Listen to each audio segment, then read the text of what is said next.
What's wrong, Dim? Zach, it's The Golden Circle. The Golden Circle? Yeah, Kingsman. Oh. Yeah. It's a horrible movie. Oh, that's not in debate. It is the worst movie that I've ever seen, but it's really bothering you that much? Yes! Oh. Well, you know, Johnny, there is a way that you can overcome your rage for The Golden Circle. Oh, yeah? It's a new over-the-counter, non-prescription, non-narcotic pharmaceutical. What's this wonder drug called? I'm glad you asked, Johnny. It's All's Well and All. When everybody hates it, we think it's okay. When everybody likes it, we gotta complain. We're quite contrary. Thank you, and welcome to Quite Contrary, the only show that's mathematically designed to disagree with you. I'm Zach Nanimus. Johnny Dim. Zach, how long does All's Well and All last? About one video. Why? Just curious. And today, obviously, we are going to be talking about The Kingsman. It is the update to a beloved movie of mine. Johnny, you had mixed feelings on it, didn't you? I didn't like it. Just south of enjoyment? Correct. Okay. Why do you hate the South? That's not what I said. But it definitely has some glaring issues, but we are quite contrary. We try to find the positive in the negative and the negative in the positive. So here's what rocked about it. Number one, the action. Matthew Vaughn has a really good track record of putting together solid action movies. Mm-hmm. If it's his work with the X-Men franchise, the first Kingsman movie, the first Kick-Ass movie, which actually the action in the second Kick-Ass movie wasn't even that bad, even though it wasn't a very good movie. Overall, Vaughn has a poetry to the way he expresses violence in his movies. Always having very interesting ideas, especially in this movie when they were, for example, have that giant donut that they're taking cover behind while they're machine gunning. The use of the guy with the cybernetic arm that could choke you from a long way away. Lassos, electronic whips being used. Yeah, and Elton John's Dragon Kick. Elton John's Dragon Kick. Now, because some of the dialogue can be a little humdrum, some hoo-ha, some hell, because the dialogue can be stilted at times, these represent really great breaks and a very full visual experience. Yeah, absolutely. They're you can't take your eyes off the screen when the action's going on, and they're not one of these action scenes that we hate where it's like, you know, you're zoomed in too close. There's a lot of a shaky cam. Exactly. You don't get any shaky cam. These are polished. Yes, you're definitely CGI assisted fight scenes, but who cares? They look brilliant. But it is at least done in clever ways. Yeah, absolutely. When you compare it to things like Spider-Man, right? Where, you know, it's very obvious that whenever Iron Man and Spider-Man do anything, it's a CG character just flying around. Mm-hmm. They cleverly hide those instances between very well choreographed fight scenes. Yeah. Between actors. Absolutely. One thing that I didn't like about it is that the martial arts in the movie didn't seem martial artsy enough. They're very Western, a little bit pedestrian. I wish that there had been a little bit more, artistry in it. Maybe they could have taken a page from Iron Fist. I know Kung Fu. Number 2 earned its R rating. Matey. That was a rough joke, Dim. No, I know. Easily cuttable. R for rough. Hey, can we cut in, like, at the end, a little Easter egg of all the R jokes? We're leaving all of this in. That scares me when you say that. Because oftentimes you do. Kingsman 1 and 2 are rated R. So going into the second one, we knew what to expect. We knew there was going to be a lot of violence, a little bit of sex, not much, and then a lot of cursing or cussing. Kirsting. Right. Kirsten Dunst. Even though we kind of knew what to expect, for me personally, watching some of these scenes, these R-rated scenes, were kind of, not that I was shocked, but I was slightly surprised. Because it feels almost like a kind of a kid's comic book movie in a lot of ways, and how the action is, and how our big hero is kind of a young guy. For some reason, I was thinking of something a little more innocent. I think that a lot of people, you had mentioned you actually saw kids going into the theater. We did have kids in the theater. Very, very young children that, in fact, that didn't even need seats. Right, so people could easily make the mistake. Just looking at the poster art, it's classy. Yeah, it is, and it looks like a goofy, like you keep saying, like a James Bond, a younger James Bond, or more high octane James. High octane, yeah. Besides all that, the point is that they really earned that R rating. They kind of pushed the envelope a little bit. There are scenes that I was a little taken aback by, but I know some people were a fan of it. Why are you looking at me? I don't know. Why would I look at you? We straight up had murder being put into a meat grinder and instantly made into a beef. It's not even beef. That's a human patty. Long pork. Long pork. That's what it's called. Is it really? Yeah, it's called long pork. Oh, geez. Why? Because apparently we taste like salty pig.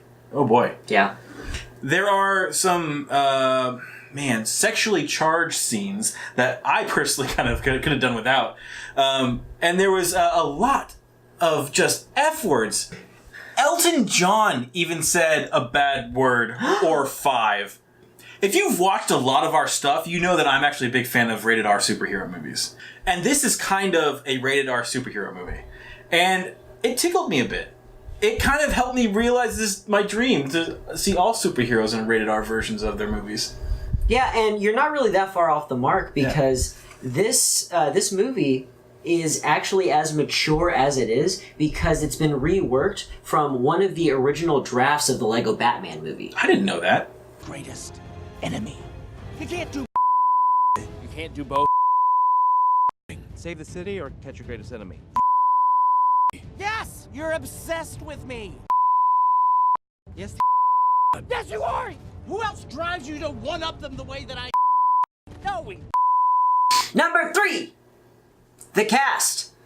Kingsman from the very beginning has had a tradition of bringing in great talent. Not only does the kid who plays Exy do a really good job for a relative unknown. Actually, no, he does a really good job for an actor. He's a good actor. But in the first movie, they brought in Colin Firth, Samuel L. Jackson, Michael Caine. And then they just kind of amp it up in the second one, bringing in Channing Tatum, Jeff Bridges, Julianne Moore, a lot of big names, and of course, Jeff Bridges. Did you ever say Jeff Bridges? I was going to say Elton John. And once again, despite some of the problems with the writing, these actors are always really fun to watch. Mm-hmm. And I think based on that cast, we can actually all agree that this is the spiritual successor to The Big Lebowski that everybody wanted. I'm just surprised that there's so much animosity between the dude and Maude. I thought they left on amicable terms. Maybe she's after child support. Maybe she's after child support. Maybe she's after child support! Maybe she's after child support! Child support. She wants it. And finally, number...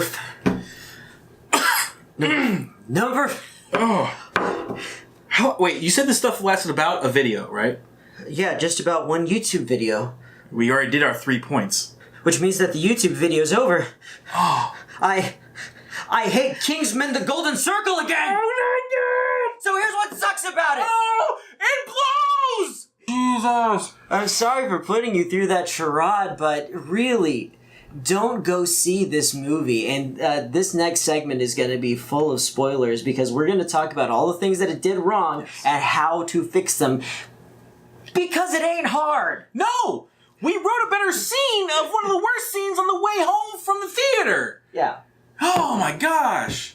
Here's the thing that you need to understand about Kingsman The Golden Circle, is that back in the 80s, they used to do this cartoon called the Scooby-Doo movies. They were hour-long episodes where they would have like a celebrity guest star, like Jonathan Winters and Vincent Price would come out and do some stuff. And they weren't just celebrity guests doing voices of characters. They drew the celebrity into the movie, and they helped solve the crime. And that's exactly what they did with Elton John in this movie. Yes, Globetrotters. Sorry, that was like holding my breath or holding in a fart. But everything is as stilted and vapid and cliched. And when it's not cliched, it's just them spouting catchphrases at you. Yes, I couldn't believe the amount of dumb. And, we're not really going to do a sucks about it here, but I want to touch on 2 points of contention for us. So which one do you want to tackle first? First, the easy one. Put Channing Tatum in the movie. Yeah! Jeez! This was one of the first things I said about the movie after leaving it, is that Channing Tatum was marketed alongside the guy who plays Eggsy. I'm sure he's a very well-known person. People know his name. But... Tregsy McGuffin. So these two, Channing Tatum and this guy, Eggsy, they were marketed as being the two headliners. Like, he's in all the commercials. Yes. He's in all the commercials, even when we sat down, because it was an advanced screening, so we didn't see trailers. I'm not trying to brag, but what I'm saying is, we sat down, the first thing you see across the thing is a big, giant, basically movie poster. It's just a card. Yeah. It had a website. It had a website they wanted us to go to, and then it had Eggsy and Channing Tatum. Nobody else. Like, they were the two main guys in the movie. Yes. And that was not the case. How do they utilize him? They give him probably the best scene in the movie. One of the things that I really appreciated about the first Kingsman is that it taught you a little bit of something about men's finery. About being a gentleman. And this one, it taught you a little bit about being a country boy. A little. A very small amount, and they used Channing Tatum to do that during a torture scene. And he's talking about, like, the history of distilled spirits and stuff like that. It's a really interesting scene, good juxtaposition. And then almost immediately, they literally put him in the fridge. They put him on ice. They put him on ice. They try to give him the best excuse for not being in the rest of the movie. Like, sorry guys, I mean, we froze him. What are we supposed to do? Like, we froze him. This is them talking to the audience. We froze him, guys. I'm sorry. Like, this is what we got. I mean, we got a frozen Tatum. And don't say frozen Tatum. But then at the end they bring him back. Oh, they had him dance first. Yeah, they had him dance a little bit because... But it wasn't even sexy dancing. It wasn't even Magic Mike dancing. Sorry. Yeah, there's a dancing disease, if that tells you a little bit about how this movie goes. Connected to nothing, it's not prevalent. They don't go to, like, a dance party and learn that it's a disease or anything like that. They just dance because too silly. Now that I'm thinking about it, I really think that the dancing scene was a nod to Magic Mike, even though he didn't dance very well like Magic Mike. Mm. I'm really thinking about it. There's absolutely no other reason that they would have had the drug have that effect. So putting Magic Mike in the movie would have been useful. Also, maybe having a plot or bad guy that made sense. Yes. In this movie, we have Julianne Moore playing a woman named Poppy, and Poppy runs not only the most successful drug cartel in the world, but she runs the most successful business in the world. Annual profits of $200 billion. Right. That kind of moolah. And her reason... That's not enough. Not Jack. Nearly enough. Her big point of contention... I want to be famous! Yes, exactly. That's it. She complains that because she peddles drugs, she can't be on Forbes magazine. Right. Specifically. But with that kind of money, you can buy Forbes. I loved when you said that earlier. She could literally buy Forbes. Yeah. Yeah. In fact, with that money, she could have an army of lobbyists to get drugs legalized. Yes. It would have been simple. Yes. Instead, she does a big illegal thing that incurs the wrath of the Kingsmen, and she gets slapped. I know you only said there was going to be two different things we would change, and I'm just going to lightly touch on one that we had a lot of fun rewriting. I don't want to lightly touch on that. Oh, you want to go all in? I want to go all in. We can edit this down. Okay. What we're talking about, and this is a major spoiler, Merlin dies. Now, Merlin, if you don't remember, he's the bald Scottish sidekick. He's like the Q. He's the tech-savvy one. So Merlin, so he dies in the most stupid way. They blow him up. They basically put him on a mine. Yes. And I mean like a landmine. Yes. And it was one of those things where he's like has to push Eggsy off the landmine because he has to push Eggsy off the landmine because Eggsy accidentally steps on it. So he's got this magical spray slash shark repellent. Yeah. That basically shark repellent bat spray. It's the stupidest little plot device where he sprays it and he says you have like partial. Like, not even a second. A split second. This thing will remain frozen, so the trap, or the trigger on the landmine will be frozen for a split second. Just enough time for Merlin to push Eggsy off the landmine and step on it himself. And that's pretty much it. Now there's a little bit of this diversion thing where he's like, I'll sing John Denver and have the guards come Sings over. Country Road because for no reason they reference the fact that he likes John Denver halfway through the movie, and then it comes full circle. So so he sings John Denver, and he gets the guards to come over, so he can basically piss them off until they'll all get it real and close because they're gonna manhandle Merlin, this wiry little bald guy, and he's basically gonna set a trap. He's gonna kill himself while killing a bunch of guards. Yes. Here's the problem. Yes. They established two things early in the movie. One, the mines can be shut down remotely. They can be made not a threat through electronic means. And also, every Kingsman has a watch that can hack anything. They said that if it has a microchip, they can hack it. They can have complete control of it, even though they may not have the right interface. Yes. They actually take control of somebody's robotic arm. Based on motion tracking. Yes, for no reason.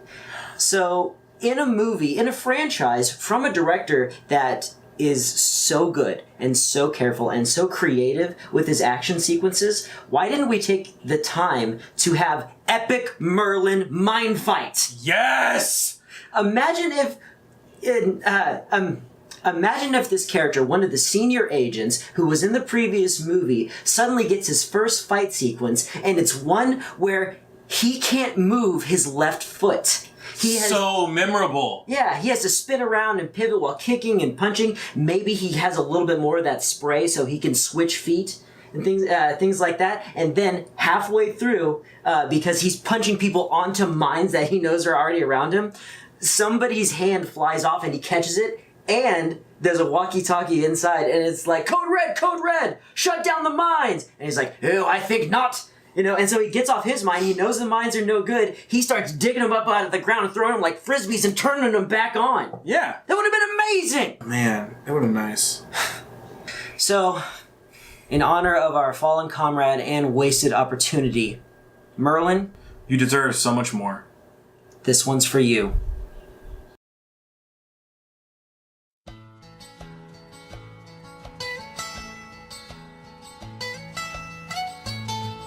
Almost heaven, West Virginia, Blue Ridge Mountains, Shenandoah River. Life is old there, older than the trees, younger than the mountains, blowing like a breeze. Country roads take me home to the place I belong, West Virginia, Mountain Mama, take me home, country road. All my memories gather round her, miner's lady, stranger to blue waters. Dark and dusty, painted on the sky, misty taste of moonshine, teardrops in my eye. Country road, take me home to the place that I belong, West Virginia, Mountain Mama, take me home, country road.